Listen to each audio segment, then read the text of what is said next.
सबसे पहले।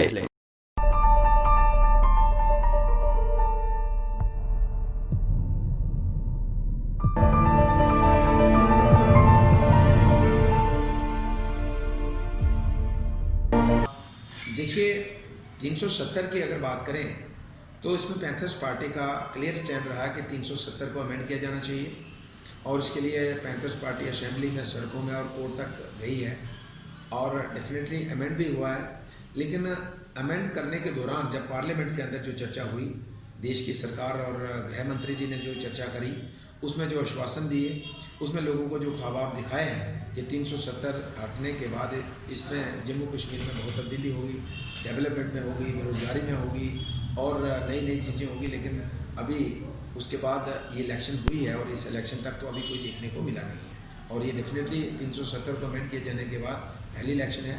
और इस इलेक्शन में आज ये हमारी इलेक्शन बेसिकली एक छोटी इलेक्शन है, ये कोई नेशनल लेवल इलेक्शन, देश की सरकार या स्टेट की यूटी की सरकार बनाने की इलेक्शन नहीं है, ये हमारी पंचायत की इलेक्शन है।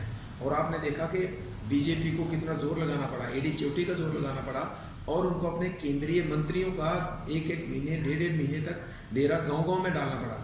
और इससे साफ जाहिर है कि बीजेपी की जो ग्राउंड है यहाँ पे खिसकी है। जम्मू के अंदर, कश्मीर के अंदर तो थी नहीं, लेकिन जम्मू के अंदर उनकी खिसकी है क्योंकि 25 MLA जो इनके यहीं से बने थे, तो ये काफ़ी ग्राउंड खिसकी है और जिसकी वजह से उनको एडी चोटी का जोर लगा के अपने केंद्रीय मंत्रियों को ये हमारी पंचायत की इलेक्शन में बैठाना पड़ा।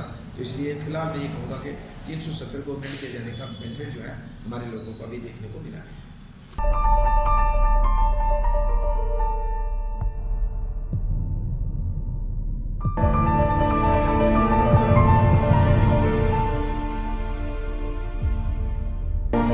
देखिए, मैंने अक्सर कई बार नेशनल डिबेट्स हुई हैं तो मैंने अक्सर एक वर्ड यूज़ किया है, प्रयोगशाला।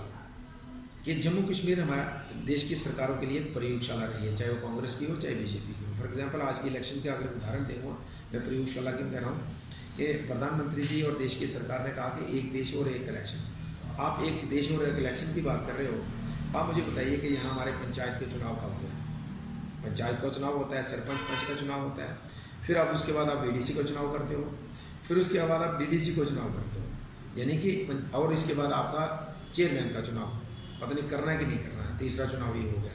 अगर आप एक पंचायत चुनाव 4 चरणों में कराते हो, पंचायत का सिस्टम पूरा उसको ट्रैक पे लाने के लिए, पूरा सिस्टम सेट करने के लिए तीन साल लगते हैं और 3 बार इलेक्शन, 4 बार इलेक्शन करवाते हो, तो देश में एक चुनाव और एक इलेक्शन का कब खा पूरा होगा? जम्मू कश्मीर प्रयोगशाला है। अब मुझे बताइए, आपने जब पंचों सरपंचों का इलेक्शन किया, आपने कहा कि इनको पूरी पावर्स दी गई, इनको जो 73 अमेंडमेंट जो है और आपके जो काउंसलर हैं 73 और 4 अमेंडमेंट करेंगे, ना उनको कुछ मिला ना इनको मिला। आपने कहा नहीं जी वो नहीं होना, अब हम नया एक सिस्टम चला रहे हैं, हम बीडीसी चुनाव करेंगे, आप में से एक बीडीसी चुनेंगे, आपके ब्लॉक में से एक बीडीसी चुनेगा और उनमें से एक डिस्ट्रिक्ट का चेयरमैन बनेगा उनमें से। आपको जब लगा कि आपके नहीं बने तो आपने उसको मजमेदार छोड़ दिया, बीच में छोड़ के आपने कहा नहीं अब ये मसला ठीक नहीं है, अब आपको डीडीसी में ले जाएंगे। अब आप डीडीसी का बहाना ले गए। अब मुझे लगता है बीजेपी को अगर यहाँ सीटें मिलती हैं जो अगर मैनेज कर सकते हैं, जो उनकी लीडरशिप आई थी जिस तरीके से मैनेज करते हैं, तो हो सकता है फिर थोड़ा सा पावर दे दें। अदरवाइज़ अगर इनको सीटें नहीं मिली तो मुझे लगता है फिर ये मजदार में रहेगा, ये डीडीसी ऐसे ही खड़े रहेंगे और कोई नए चुनाव ढूंढ लेंगे।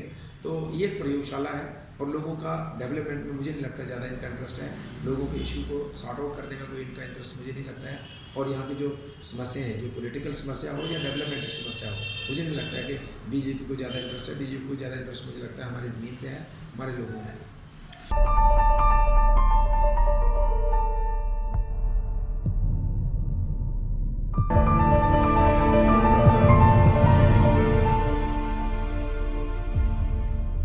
देखिए, पैंथर्स पार्टी का अगर आपने मैनिफेस्टो पढ़ा होगा तो उसमें मैनिफेस्टो में बड़ा साफ और सीधे शब्दों में उसमें भीम सिंह जी का भी स्टैंड है, बलवंत का भी है, हर्षदेव जी का है कि हमने कहा कि पुनर्गठन, तश्कील नाव, reorganisation of Jammu and Kashmir होना चाहिए। उसी से तीनों खितों को बराबरी मिल सकती है। हालांकि अब ले और कारगिल है उसको उन्होंने यूनिटी बना दी और उनकी डिमांड थी। हमने ये कहा कि जम्मू और कश्मीर, चूँकि यहाँ भाषा का प्रॉब्लम है, एक दूसरे के कल्चर की प्रॉब्लम है, रहन सहन की प्रॉब्लम है, एक मौसम की प्रॉब्लम है, हर चीज़ डिफरेंट है दोनों से। हमने कहा कि रीऑर्गेनाइज करके स्टेट को, यहाँ का जो प्रेसिडेंट जो है, यहाँ गवर्नर, जैसे हरियाणा और पंजाब में था कि गवर्नर एक रहे और 2 मुख्यमंत्री हों, और जिसमें दोनों मुख्यमंत्री यहाँ के रोजगार, यहाँ के लोगों को, कश्मीर को, यहाँ की जॉब्स हैं वहाँ को मिले, यहाँ की डेवलपमेंट का पैसा अलग आए, वहाँ के लिए अलग आए। तो हमने कहा जम्मू का मुख्यमंत्री अलग हो और कश्मीर का अलग हो, और उसको जब अलग मुख्यमंत्री है तो ऑलमोस्ट उसको कहेंगे कि ट्विन स्टेट कश्मीर को भी बनाइए, जम्मू को भी बनाइए। तो ये डेफिनेटली हमारी पार्टी का मंशूर है, हमारी पार्टी का जो है जो मैनिफेस्टो है। और जम्मू में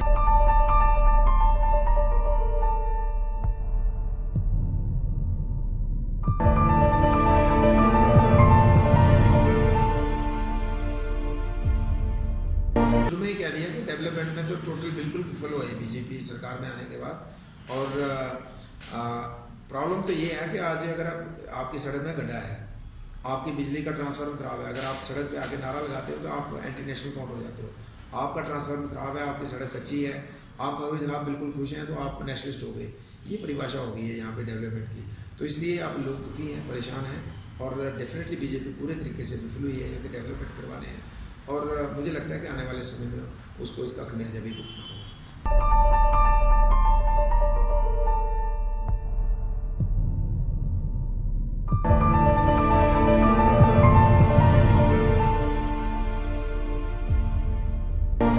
देखिए वो बात पुरानी हो गई। हमारा पैंथर परिवार है, तो हमारी रिश्तेदारी वाला परिवार नहीं, हम सारे जो छोटा कार्यकर्ता है, बड़ा कार्यकर्ता है, पार्टी के हेड हैं, हम सारे परिवार हैं। और ये दूसरे दिन ही मसला सॉर्ट आउट हो गया। ठीक है, होता है, हर परिवार में होता है।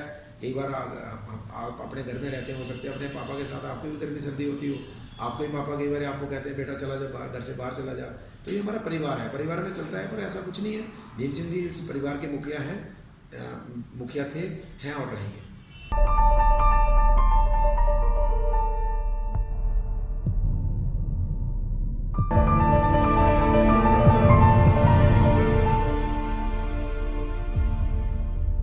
बेसिकली हर्षदेव जी एक बिल्कुल स्ट्रेट फॉरवर्ड आदमी है।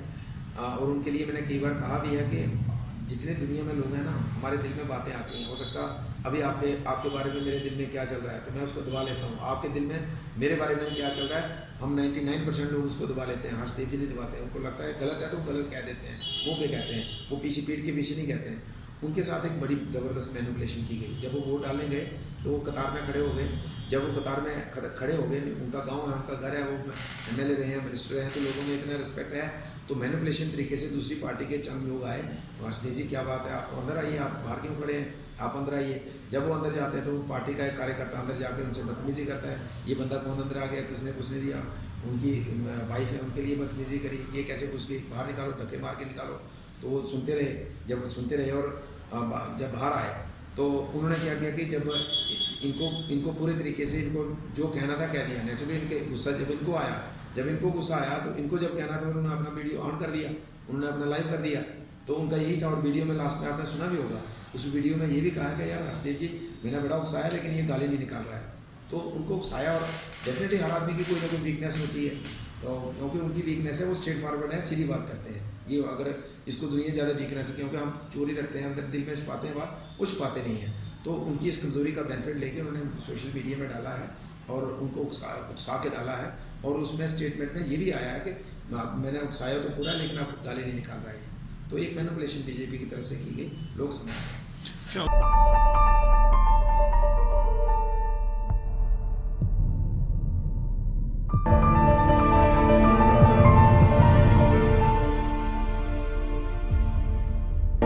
कि अगर ये गड़बड़ी नहीं करेंगे तो हम क्लीन स्वीप कर रहे हैं। 14 की 14 सीटें पैंतीस पार्टी जीत रही है। जैसे क्लीन मैंने कहा गड़बड़ी की, मैं अभी एक्चुअली जब मैं जम्मू निकला तो मुझे रास्ते में पता चला कि कुछ स्टोरी पता चली कि वीरवार शाम को एक सर्च ऑपरेशन होता है हमारा चिनेरी कूद के एरिया में 11 बजे रात को, और दूसरे दिन 1 बजे वो खत्म होता है। और वो सर्च ऑपरेशन होता है वहाँ जहाँ हमारे 3 हमारी DDC कॉन्स्टिट्यूंसीज की वो स्ट्रॉन्ग रूम बनाए हैं।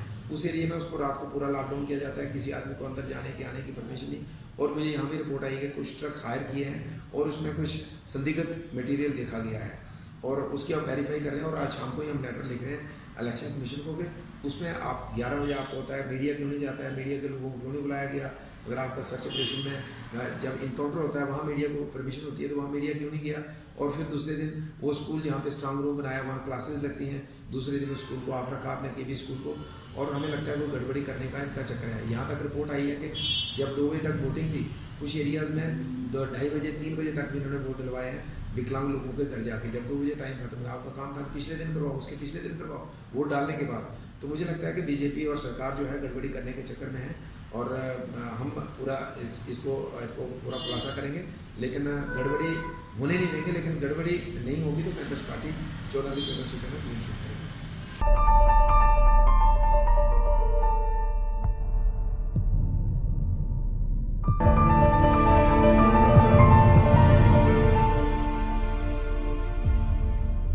इस इलेक्शन के बाद हम पूरे जम्मू प्रांत के अंदर हमारे हम अपनी टीम हर जगह स्ट्रॉन्ग करेंगे। इसमें डेफिनेटली हमने काम तो किया है, लेकिन हमने ज़्यादा इस कैंपेन हम उधमपुर और सांबा डिस्ट्रिक्ट हमारा फोकस रहा है, ज़्यादा जा नहीं पाए हैं। और इसके बाद हम पूरे जम्मू प्रांत के अंदर और इवन कश्मीर में भी अपनी पार्टी, हमारे काफ़ी वहाँ लीडर्स हैं, कार्यकर्ता हैं, तो उसको अपने उधमपुर से बाहर निकाल के बड़े लेवल की पार्टी बनाएंगे। क्योंकि ये हमारी बात नहीं है, लोगों की डिमांड है, और लोग चाहते हैं कि लोगों ने महसूस भी किया कि अगर देखिए मसला ये है कि अगर देश के अंदर अगर सरकार बड़ी मजबूत हो और अपोजिशन कमज़ोर हो जाए तो वहाँ की देश की जनता को नुकसान होता है। और जिस देश में सरकार कमज़ोर हो, अपोजिशन मजबूत हो, उस देश की जनता को भी नुकसान होता है। तो कहने का मतलब है कि देश की सरकार मजबूत होने के साथ साथ आपकी अपोजिशन भी इक्वली स्ट्रांग चाहिए। तो आज जम्मू के अंदर हमारा नुकसान सबसे बड़ा ये है कि यहाँ पे सरकार तो मजबूत कर दी, अब यहाँ तो डायरेक्ट सरकार नहीं है, इनडायरेक्टली केंद्र सरकार ही कंट्रोल कर रही है, तो सरकार तो हद से ज़्यादा मजबूत हो गई है, लेकिन अब अपोजिशन हद से ज़्यादा कमज़ोर हो गई है, सरेंडर कर गई है। और जो थोड़ा बोलता है तो उसको या तो डरा धमका के जहाँ कोई लालच वालच दे के सरकार वाली पार्टी शामिल कर लेती है। अब लोगों ने देखा कि एकमात्र विकल्प है बेहतर और मजबूत अपोजिशन का, वो पैंथर पार्टी है। और डेफिनेटली लोग चाहने लगे हैं, लोग महसूस कर रहे हैं, और उन्होंने रिजल्ट देखा है। तो इसलिए लोग चाहते हैं कि पूरे जम्मू कश्मीर के अंदर पैंथर्स पार्टी को पूरा मजबूत किया जाए, ताकि ये सरकार ये अपोजिशन की एक बेहतर भूमिका निभाएं, और लोगों के साथ जो इनजस्टिस हो रहा है तो वो इनजस्टिस ना हो। इवन मैं ये भी कहना चाहूँगा, लोगों ने पैंथर्स पार्टी का सरकार में भी रोल देखा है। जब 2002 में